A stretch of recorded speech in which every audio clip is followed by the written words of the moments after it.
ปากซองผืนแผ่นดินคำเป็นบทเพลงที่พรรณนาถึงความอุดมสมบูรณ์อยู่บนผืนแผ่นดินที่สำคัญอีกบอนหนึ่งของประเทศลาวเป็นบอนที่มีชื่อเสียงคนส่วนหนึ่งก็มักเอิ้นว่าภูเพียงบริเวณเป็นป่าไม้แหล่งกำเนิดของทรายน้ำลายทรายในเขตภาคใต้ของลาวรวมมีเนื้อที่หลายถึง 340,000 กว่าเฮกตาร์มโนภาพที่ผู้คนเห็นติดตาที่เป็นเอกลักษณ์ของเขตนี้ก็แม่นกาแฟที่โดดเด่นโดยบ่ต้องเอ่ยถึงชื่อเมื่อเห็นภาพก็สามารถรู้ได้โลด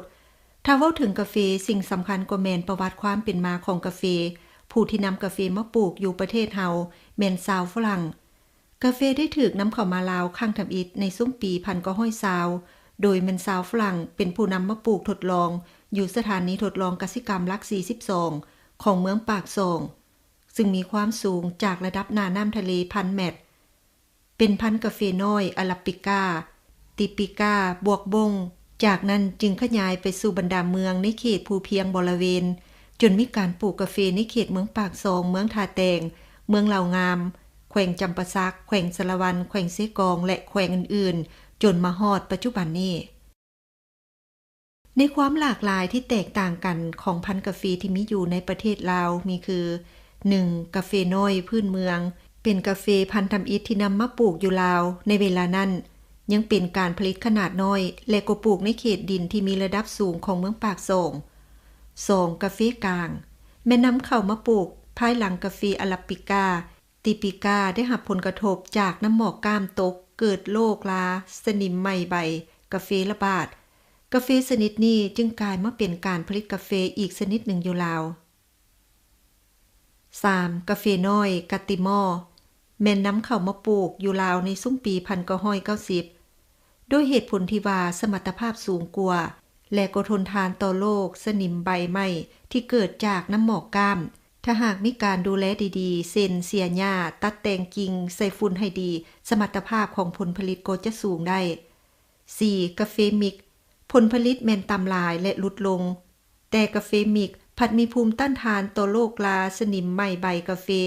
ได้ดีซ้ำยังสามารถปลูกในเขตดินที่ต่ำอยู่ลาวได้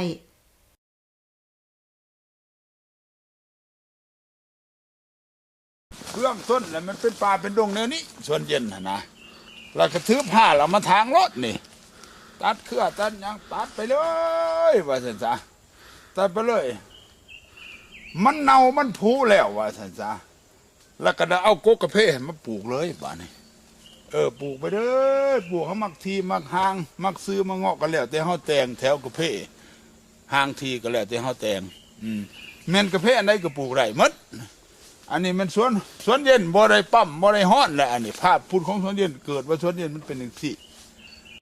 การปลูกกาแฟแบบนำไส้ภูมิปัญญาพื้นบ้านที่ยังนำไส้ส่วนเย็นก็ยังเหลือเพียงบางเขตถ้าเปรียบเทียบกับจำนวนเนื้อที่ปลูกกาแฟทั้งหมดของเขตภูเพียงบริเวณ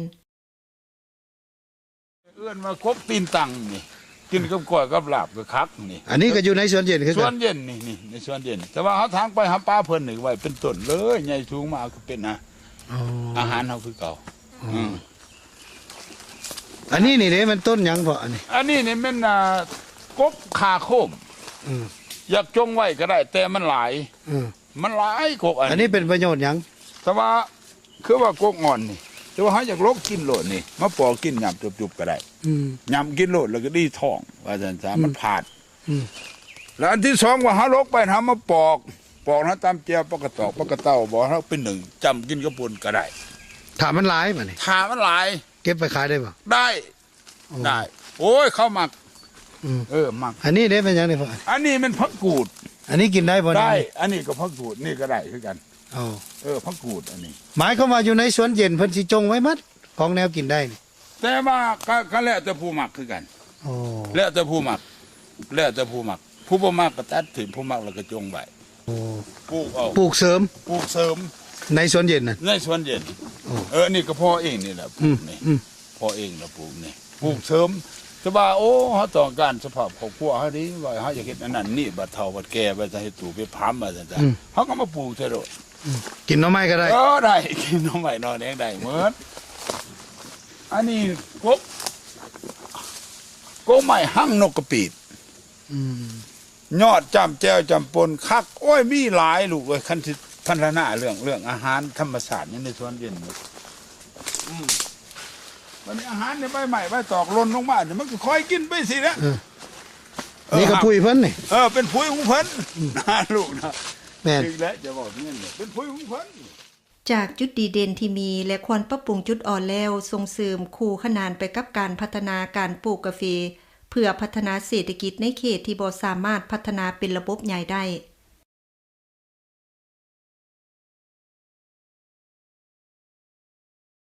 เพราะว่าลักษณะสวนเย็นนี่อันนึงก็เพื่อลดต้นทุนอยู่ลักษณะบนว่ามันปี1หรือ2ปีเฮาจังได๋ได้เสียหญ้าทีนึงอันซะเนาะเพราะว่าหญ้าอาจจะบ่ขึ้น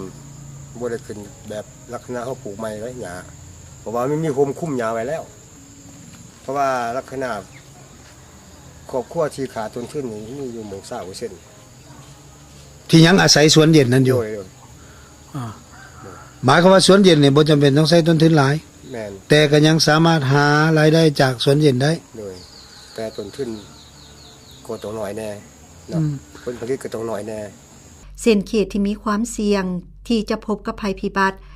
น้ำหมอกกามตกดังในต้นปี 2014 ผ่านมามีหลายเขตพัฒนาการปลูกกาแฟได้รับผลกระทบปี 2000 ตะกี้อ้ายเฮ็ดอยู่นี่ก็แบบนี้ปีนั้นแห้งกว่านี้จุดหมดแถวทั้งบ่ได้ยากจิก็เลยป่ามาเฮ็ดใหม่จังว่าได้ซำนี้ มาปีนี้เจออีกบ่ได้มีโฮมแน่เฮาก็ยังคิดว่ามันหักถึกอยู่หลวกๆจักหน่อยหลวกแต่ปลายมาแล้ว จังซั่นพวกบริษัทที่เฮ็ดสวนฮ้อนกว้างๆนี่ปีนี้ถูกบ่ ถึกบริษัทไทยฮัวนี่คือสิบ่เหลือแหละ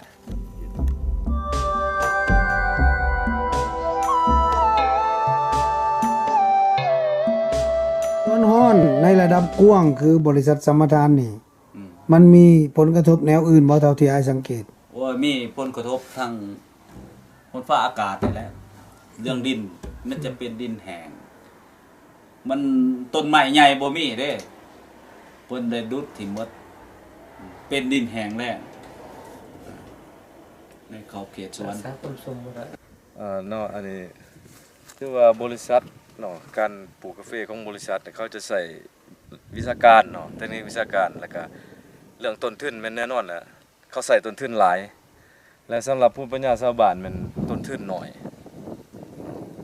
คันเมื่อเจอผลกระทบจังซี่นะบริษัทมันรูปแน่นอนเนาะอันนี้สำหรับเว้าเรื่องว่าภัยธรรมชาติเนาะเว้าเรื่องว่าราคากาแฟคือกันถ้าแม่นบริษัทมันเป็นจังซี่มันเขาก็อยู่บ่ได้แล้ว แต่สำหรับประชาชนนี่เนาะคือราคากาแฟสำปัจจุบันนี่ว่าราคาบ่ดีปานใดเนาะสำหรับปีนี้แต่ว่าชาวสวนนี่ยังอยู่ได้สำหรับชาวสวนแท้ได้เนาะผู้ที่ออกให้งานผู้ดูมันออกให้งานนำจ้างก็ส่วนใดส่วนหนึ่งเนาะส่วนลางเฮาก็เฮ็ดเองนะถือว่ายังอยู่ได้ราคาส่ำนี้ถือว่ายังอยู่ได้นะสำหรับบริษัทมันราคาส่ำนี้มันอยู่บ่ได้แท้นะบ่ หมายความว่าส่ำใดปีนี้หั่น ปีนี้อยู่สำหรับกาแฟกาติมอเนาะหรือว่าอาราบิก้านี่ประมาณอยู่ 14-15,000 เนาะเฉลี่ยแต่ปีกายปีซื่นมัน20กว่าพันนี่25,000 เนาะแต่มันลงครึ่งนึงเกือบครึ่งนึงนะ แต่ชาวสวน แต่ชาวสวนยังอยู่ได้ลงซำนี้ยังอยู่ได้สำหรับชาวสวนผู้ที่ออกให้งานผู้ที่ดุที่มันน่ะมันอยู่ได้เนาะเพราะว่าเฮ็ดเองแน่ละจ้างก็ส่วนใดส่วนหนึ่งเนาะ การปลูกกาแฟแบบอุตสาหกรรมถึงแม้นว่าจะให้ผลผลิตในสมรรถภาพที่สูงกว่าปานใดก็ตามแต่วิธีการของชาวบ้านก็ยังมีความเสี่ยงที่จะได้รับผลกระทบนั้นน้อยกว่าดังในปี 2014 ผ่านมาที่มีภัยน้ำหมอกก้ามตกสร้างผลกระทบต่อการผลิตกาแฟอย่างลงหลายอยู่เมืองปากซองส่วนของชาวบ้านที่อยู่ติดกันก็ยังสามารถรอดมาได้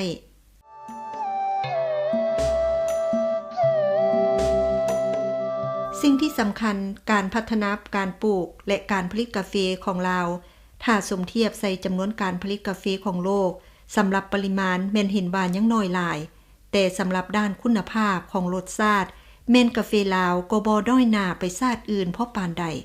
เพราะว่ากาแฟลาวยังเป็นที่ต้องการของหลายประเทศโดยเฉพาะแม่นกาแฟน้อย